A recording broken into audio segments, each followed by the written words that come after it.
নমস্কাৰ ছাত্ৰ ছাত্ৰীসকল আজি আমি তোমালোকৰ ত্ৰিভুজৰ অনুশীলনী 6.3 প্ৰশ্ন নম্বৰ 2 আলোচনা কৰিম ইয়াত কি কৈছে যে ইয়াত এটা ছবি দিয়া আছে ইয়াত কি হয় ODC আৰু কি হয় OBA কি হয় আৰু A সদৃশ হয় আৰু আমাক দিয়া আছে BCO আৰু কি দিয়া আছে CDO মান দিয়া আছে আমি উলিয়াব লাগিব DOC উলিয়াব লাগিব তাৰপিছত উলিয়াব লাগিব আমি DCO উলিয়াব লাগিব আৰু উলিয়াব লাগিব আমি O তাৰপিছত কি হয় OA আৰু কি হয় B উলিয়াব লাগিব ঠিক আছে প্ৰথমতে যিখিনি দিছে সেইখিনি লিখি লওঁ আমি ৰেখা আৰু কোণৰ যিখিনি সম্পৰ্ক আছে সেইখিনি লগাই ইউজ কৰি মানে ব্যৱহাৰ কৰি আমি অংক কৰিব পাৰোঁ ঠিক আছে দিয়া আছে আমাক দিয়া আছে কি হয় ত্ৰিভুজ AODC সদৃশ ত্ৰিভুজ কি দিছে OBA এই বস্তুটো দি দিছে ঠিক আছে তাৰপিছত আমাক দিয়া আছে এংগল BOC = 125 ডিগ্ৰী দিছে আৰু এংগল CDO দিয়া আছে কিমান ডিগ্ৰী 70 ডিগ্ৰী এতিয়া ইয়াৰ পৰা আমি কি কৰিব লাগিব এই DCO আৰু কি হয় DOC উলিয়াব লাগিব এতিয়া চোৱা যদি তোমালোকে এই ত্ৰিভুজত চোৱা DOC ত্ৰিভুজত কি হয় এই BCO যেটো আছে এই BCOটো কি হয় এই ত্ৰিভুজত যদি চোৱা তেনেহলে এই কোণটো কি হয় বৰ্হি কোণ হয় আমি এটা কথা জানো নহয় বৰ্হি কোণৰ মাপ কি হয় দূৰত থকা কোণ দুটাৰ যোগফলৰ সমান হয় ন তো সেইটো কাৰণে কি হয় এই কোণটো কি হ'ব 70 আৰু এই কি হয় DCO যেটো কোণ আছে ইয়াৰ লগত কি হ'ব লাগিব সমান হ'ব লাগিব মানে এনেকা এটা ত্ৰিভুজ এটা থাকিলে এই বাহিৰৰ কোণটো এই দূৰত থকা কোণ দুটাৰ যোগফলৰ কি আছিল সমান আছিল কি হয় ত্ৰিভুজৰ বৰ্হি কোণৰ মাপ দূৰৱৰ্তী অন্তস্থ কোণৰ মাপৰ সমষ্টিৰ সমান আছিল সেইটো ব্যৱহাৰ কৰিব লাগিব আমি এতিয়া চাম ত্ৰিভুজ কি হয় DOC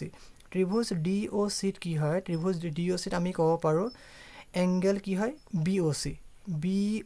কি হয় বৰ্হি কোণ হয় তো বৰ্হি কোণ হোৱাৰ লগে লগে কি হয় আমি লিখিব পাৰো এইটো কি হয় এই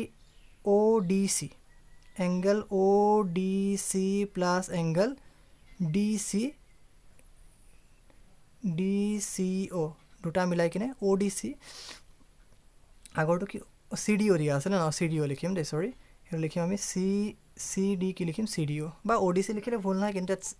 আমাক CDO ৰ মান দিয়া আছে এটো কাৰণে CDO লিখি দিলে অলপমান সহজ হ'ব তোমালোকৰ খেলিমেলি নালাগিব এটো কিহৰ লগত সমান হ'ব বৰ্হি কোণ কিহৰ লগত এংগল BOC ৰ লগত সমান হ'ব এটো কি হয় আমি কেনেকৈ লিখিম বৰ্হি কোণ কিহৰ লগত সমান দূৰৱৰ্তী মানে দূৰত থকা এই বাহিৰত থকা কোণটো দূৰত থকা দুটা কোণৰ যোগফলৰ লগত সমান দূৰৱৰ্তী কোণৰ কি হয় মাপৰ সমষ্টিৰ কি হয় সমান হয় ঠিক আছে এতিয়া ভ্যালু লিখিলো CDO ৰ ভ্যালু আমাক দিয়া আছে 70 ডিগ্ৰী আৰু এই ভ্যালুটো আমি কি হয় আমি উলিয়াব লাগিব DCO আৰু ইয়াৰ BCO দিয়া আছে 125 ডিগ্ৰী ইয়াৰ পৰা যদি আমি এংগল DCO উলিয়াও তেনেহলে কিমান হ'ব 125 ডিগ্ৰীৰ পৰা 70 ডিগ্ৰী মাইনাস কৰিব লাগিব 5 ৰ পৰা 0 গলে 5 আৰু 12 ৰ পৰা 7 গলে মানে 2 পৰা নাযায় হেতু কাৰণে 12 একেলগত লৈছে 12 ৰ পৰা 7 গলে কিমান হ'ব 5 কিমান ডিগ্ৰী হ'ল 55 ডিগ্ৰী হ'ল DCO এতিয়া এইটো কোণ আৰু এইটো কোণ পাই গলো এইটো কোণ উলিয়াব পাৰিম নহয় কাৰণ ত্ৰিভুজৰ তিনটা কোণৰ মাপৰ সমষ্টি কিমান হয় 180 ডিগ্ৰী হয় তো আকৌ আমি কি কৰিম আকৌ ত্ৰিভুজ কিহত চাম ত্ৰিভুজ DOC তে চাম ত্ৰিভুজ DOC ত কি হ'ব তিনটা কোণ এটা লিখিলো এটা দিয়া আছিল CDO angle CDO plus angle বেলেগটো আছিল DCO আৰু প্লাস কি হয় আৰু এটা উলিয়াব লাগে আমি DOC উলিয়াব লাগিব না এই DOC এই তিনটা কোণ যোগ কৰিলে কিমান ডিগ্ৰী হ'ব 180 ডিগ্ৰী যাক কোণৰ কি বুলি কয় সমষ্টি ধৰ্ম বুলি কয় ঠিক আছে সমষ্টি ধৰ্ম 180 ডিগ্ৰী হয় ইয়াৰ পাছত আমি কি কৰিম যিখিনি মান আছে আমি জানো সেইখিনি বহাই লম CDO ৰ ভ্যালু আমাক দিয়া আছিল 70 ডিগ্ৰী DCO ৰ ভ্যালু এই মাত্ৰ আমি উলিয়ালো 55 ডিগ্ৰী আৰু DOC ৰ ভ্যালু কিমান আমি যেটো কি কৰিব লাগিব উলিয়াব লাগিব 180 ডিগ্ৰী এটা যোগ কৰো 70 আৰু এইটো কৰিলে কিমান হ'ব 70 আৰু 55 কৰিলে 5 আৰু 0 5 হাতে পাছে কিমান 125 হৈ গ'ল এটো DOC 180 ডিগ্ৰী আৰু ইয়াৰ পৰা আমি যদি DOC ৰ মান উলিয়াও DOC ৰ মান কিমান হ'ব 180 ডিগ্ৰী মাইনাস 100 কিমান হ'ল 25 ডিগ্ৰী তো ইয়াৰ পৰা আমি ক'ব পাৰো DOC = 10 ৰ পৰা 5 গলে কিমান হ'ব 5 হ'ব এক ধাৰ ললো 7 কাৰণ এটো শূন্য আছিল এক ধাৰ ললে 7 থাকিব 7 ৰ পৰা 2 গলে কিমান হ'ব 5 তো এইটো কিমান হ'ল 55 ডিগ্ৰী হ'ল এতিয়া চোৱা তোমালোকৰ এই ছবিটোত চোৱা কি হ'ল এই এই তোমালোকৰ যিটো আছে আমি কি পালোঁ DOC এই মাত্ৰ ওলালোঁ কিমান ডিগ্ৰী 55 ডিগ্ৰী তাৰপাছত DCO কিমান 55 ডিগ্ৰীয়ে পালোঁ অলপ আগতে কৰি তাৰপাছত ইয়াৰ পাছত আমি উলিয়াব লাগিব বাকী থাকিলে আমাৰ OAB A আৰু কি হয় B এতিয়া চোৱা যিহেতু এইটো ত্ৰিভুজ আৰু এইটো ত্ৰিভুজ কি বুলি কৈছে সদৃশ বুলি কৈছে তো সদৃশ হ'লে কি হয় সদৃশটো কেনেকৈ সদৃশ হ'ব বুলি কৈছে ODC এই ODCটো কি হয় OB এৰ লগত ODCটো OB এৰ লগত সদৃশ হ'লে কি হ'ব যদি এইটো ত্ৰিভুজ আৰু এইটো ত্ৰিভুজ সদৃশ হয় তেনেহ'লে কি হ'ব এই বস্তুটো ঘূৰাই ল'ব লাগিব কাৰণ ODCটো ইয়াত এনেকৈ ধৰণে কৈছে ত্ৰিভুজ ODC যিটো আছে ODC ত্ৰিভুজটো কিহৰ লগত সদৃশ হয় বুলি কৈছে OB এৰ লগত তো ইয়াত কি হ'ব তোমালোকৰ যিটো D কোণ আছে D কোণটো কিহৰ লগত ODC কোণটো কিহৰ লগত মিলিব তোমালোকৰ OB কিহৰ লগত মিলিব এৰ লগত মিলিব তো আমি সদৃশৰ চৰ্ত ব্যৱহাৰ কৰিলে যদি সদৃশ হয় তেনেহ'লে কি হ'ব কোণটো সমান হ'ব এইটো 70 হ'লে এইটো কিমান হ'ব সৰি এইটো আমাক কি উলিয়াব কৈছিলে সৰি ৰ'বা কনফিউজন হৈছে OAB ন AB ওলাব লাগে তো OAB উলিয়াব লাগে A কোণটো কিহৰ লগত সমান হ'ব C কোণৰ লগত সমান হ'ব এই A কোণটো কিহৰ লগত সমান হ'ব তোমালোকৰ C কোণৰ লগত কিয় সমান হ'ব কাৰণ দুটা ত্ৰিভুজ কি হয় সদৃশ আৰু সদৃশ ত্ৰিভুজৰ কি হয় যিটো কোণকেইটা আছে কোণকেইটাৰ মান কি হয় সমান হয় তো আৰু এটা বস্তু আমি জানো যিহেতু ত্ৰিভুজ কি হয় ODC ত্ৰিভুজ ODC সদৃশ ত্ৰিভুজ কি হয় ত্ৰিভুজ ODC সদৃশ ত্ৰিভুজ কি হয় OBA হয় তো সেইটো কাৰণে কি লিখিব পাৰিম আমি লিখিব পাৰিম এংগল কি হয় এংগল OC কি হয় D বা DOC বুলি লিখিব পাৰা বা কি আছিলে DCO আছিলে DCO লিখিম DCO ইকুৱেল টু আমি লিখিব পাৰিম DCO ইকুৱেল টু লিখিব পাৰিম আমি OB কি হয় OB কি হয় A বুলি লিখিব পাৰিম ঠিক আছে দুটা এইটো কিমান ডিগ্ৰী হ'ব এটাকে আমি ক'ব পাৰোঁ এংগল OBA ইকুৱেল টু কিমান ডিগ্ৰী হ'ব 55 ডিগ্ৰী কাৰণ DOC কিমান আছিলে DCO কিমান আছিলে 55 আছিলে তো DCO 55 হ'লে কি হ'ব OABও কিমান হ'ব 55 ডিগ্ৰী হ'ব আৰু এই এংগল দুটা কি সমান হ'ল সদৃশ ত্ৰিভুজৰ কোণকেইটা সমান সদৃশ ত্ৰিভুজত কি হয় কোণবিলাকৰ মাপ কি হয় সমান হয় সেইটো কাৰণে কি হ'ল ইয়াত কি হয় সদৃশ ত্ৰিভুজৰ কোণৰ মাপ কি হয় সদৃশ ত্ৰিভুজৰ কোণৰ মাপ কি হয় সমান হয় ঠিক আছে সেইটো কাৰণে কি হ'ল ত্ৰিভুজ দুটাৰ ইয়াত কি হ'ল তোমালোকৰ যিটো OBA আছে OBA কোণৰ মাপ কিমান হ'ব 55 যদি এইটো 55 হ'ব এইটো 55 হ'ব ঠিক আছে মানে এইটো 55 হ'লে এইটো 55 হ'ব কাৰণ এই ত্ৰিভুজটো ODCটো কিহৰ লগত সদৃশ হয়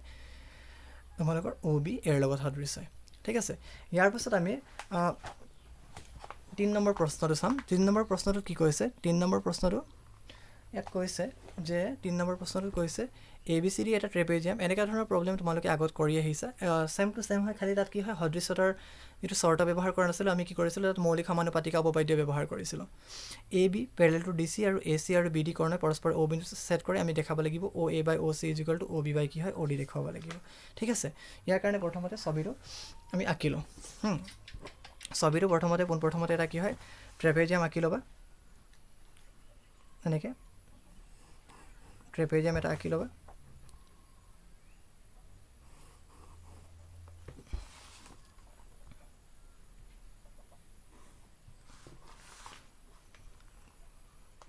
ট্ৰেপেজিয়ামটো আঁকি কিনে কি কৰিবা ইয়াৰ যিটো কৰ্ণ আছে কৰ্ণবিলাক কি কৰি দিবা সংযোগ কৰি দিবা